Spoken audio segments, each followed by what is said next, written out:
Welcome to stone dictation. Dictation 5 second बाद शुरू होगा। Ready start.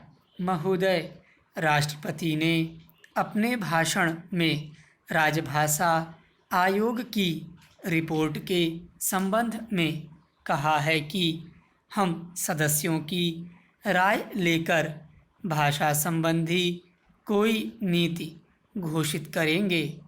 मैं समझता हूँ कि भाषा का प्रश्न इतना जटिल नहीं था जितना कि उसको बना दिया गया है। इस जटिलता को लाने में जहाँ उन लोगों का हाथ है जो सरकार में नहीं हैं, वहाँ इसमें भारत सरकार की भी बड़ी जिम्मेदारी है। मुझे वह दिन याद है जब मैं छोटा था और देश गुलाम था। उस वक्त महात्मा गांधी हिंदी के संबंध में चर्चा करते थे और उनकी कृपा के फलस्वरूप और उनके प्रयास के फलस्वरूप सभी प्रांतों में हिंदी की सभाएं खोली गईं और वहाँ हिंदी का प्रचार किया गया। उस समय हम अंग्रेज़ों के गुलाम थे और अंग्रेज़ों ने ही हमारी राजभाषा अंग्रेज़ी घोषित कर रखी थी। तब हम अंग्रेज़ी से दूर थे और हिंदी के निकट थे, लेकिन आज जब हमारी अपनी सरकार है, अपना शासन है, हम हिंदी से दूर होते चले जा रहे हैं। एक समय था जब देश में हिंदी के संबंध में एक मत था। जब देश स्वतंत्र हुआ उस समय हिंदी के संबंध में घोषणा हो जानी चाहिए थी, लेकिन उस समय सरकार चुप हो गई। अब जो देर हो रही है, इससे भाषा संबंधी समस्याएं बढ़ती जा रही हैं। मैं नम्रता के साथ सदन के सदस्यों के सम्मुख यह निवेदन करना चाहूँगा कि कितनी विचित्र स्थिति है कि आज हमको अंग्रेजी भाषा का मोह पैदा हो रहा है। आज हिंदी देश की मुख्य भाषा है, इसमें कोई दो मत नहीं हो सकते। यह सबसे अधिक बोली जाने वाली भाषा है। आज इसका विरोध बढ़ता जा रहा है। कुछ ऐसी बातें हो रही हैं जिससे मालूम होता है कि हिंदी का विरोध प्रादेशिक भाषाओं से है, लेकिन ऐसा नहीं है। सच पूछा जाए तो बात यह है कि अंग्रेजी भाषा के स्थान पर हिंदी को लागू करने का प्रश्न है। प्रांतों में काम प्रादेशिक भाषाओं में हो, किंतु केंद्र में तो हिंदी भाषा भाषियों को और कुछ जो अहिंदी भाषा भाषी लोग हैं उनको यह गलतफहमी हो रही है कि हिंदी वाले बलपूर्वक हिंदी को राजभाषा बनाना चाहते हैं, लेकिन इसमें कोई इस प्रकार का प्रश्न नहीं है। यह तो केवल आपस में समझने का प्रश्न है। किसी स्वतंत्र देश में ऐसा नहीं है।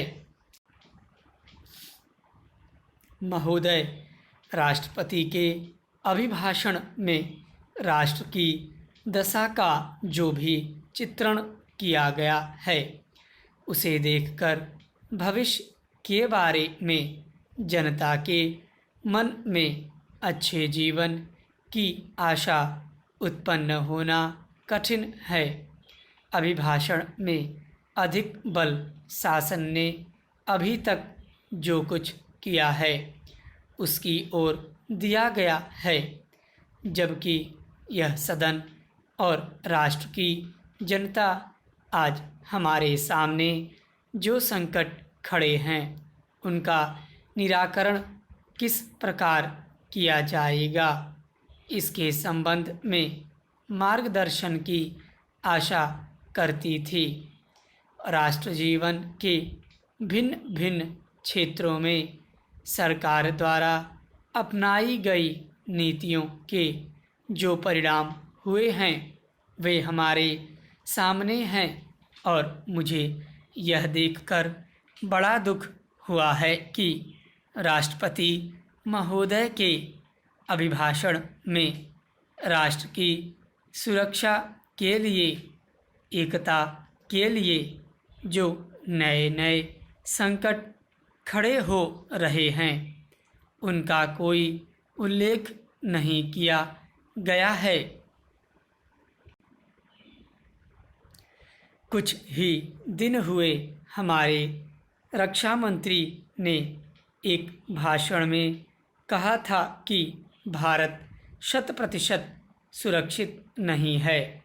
किसी देश का रक्षा मंत्री सार्वजनिक रूप से इस तरह के विचार व्यक्त करे तो यह प्रश्न स्वाभाविक रूप से खड़ा होता है कि राष्ट्र की सुरक्षा की ओर, जो कि सर्वोपरि है, ध्यान देने के लिए पूरा प्रयत्न क्यों नहीं किया गया। सभी जानते हैं कि सुरक्षा के लिए जो भी संकट है वह हमारे पड़ोसी से है और वह पड़ोसी आणविक शस्त्रों की मांग कर रहा है।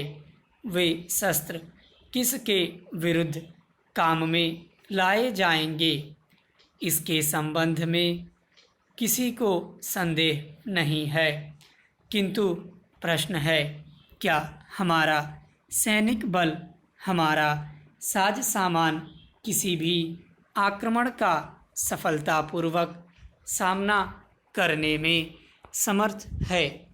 मैं यह स्वीकार करता हूँ कि किसी बड़े युद्ध की आशंका नहीं है, किंतु पाकिस्तान के नेता अपनी जनता का ध्यान वहाँ की गिरती हुई आर्थिक स्थिति से दूर करने के लिए किसी भी समय कश्मीर के प्रश्न पर अंतर्राष्ट्रीय सैनिक हस्तक्षेप को निमंत्रण देने के लिए झगड़ा कर सकते हैं और कोई भी परिस्थिति उत्पन्न हो, देश की जनता इस सरकार से यह आश्वासन चाहती है कि जहां तक पाकिस्तान के आक्रमण का प्रश्न है, भारत 100% सुरक्षित है।